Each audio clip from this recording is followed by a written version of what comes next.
Setiap hari iblis menyerang pikiran kita. Pikiran kita adalah tempat peperangan, dan pikiran kita adalah pusat kontrol kehidupan. Apa yang terus kita pikirkan itulah yang mengendalikan hidup kita.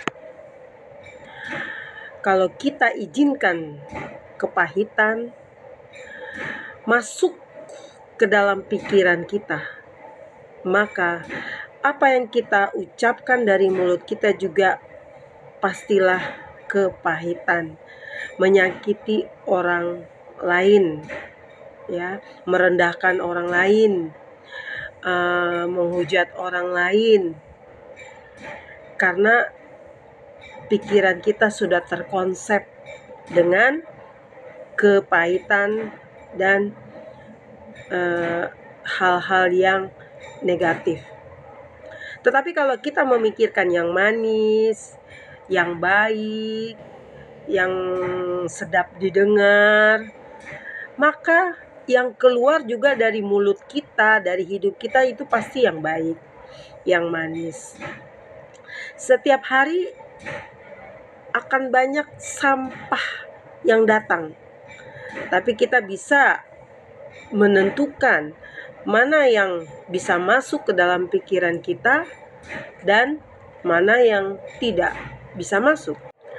Makanya kita berkuasa untuk mengatur pikiran kita. Makanya setiap hari kita perlu membaca firman Tuhan. Kalau saudara ketemu sama teman-teman, mungkin bisa juga kita bergosip, memfitnah, ataupun berkata-kata yang tidak bagus. Engkau punya kuasa, kita juga punya kuasa untuk menentukan apakah yang bisa masuk ke dalam pikiran kita, apakah yang tidak boleh masuk ke dalam pikiran kita. Kita yang bisa memprogram pikiran kita. Kita bisa membuang yang tidak baik dalam pikiran kita.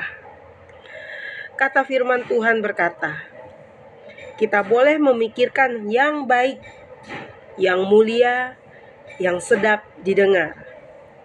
Yang gak sedap didengar, gak usah kita pikirkan dan tidak usah kita dengar. Kalau pikiran yang sampah, ya, contohnya yang tidak membangun, yang tidak mulia, yang tidak baik, yang tidak patut dipuji, yang tidak adil, itu pikiran-pikiran sampah. Semuanya itu adalah pikiran-pikiran sampah.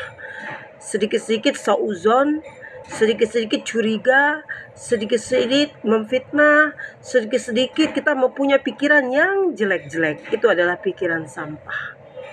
Hidup kita juga menjadi sampah karena kita mempunyai dan memprogram yang sampah itu ke dalam pikiran kita.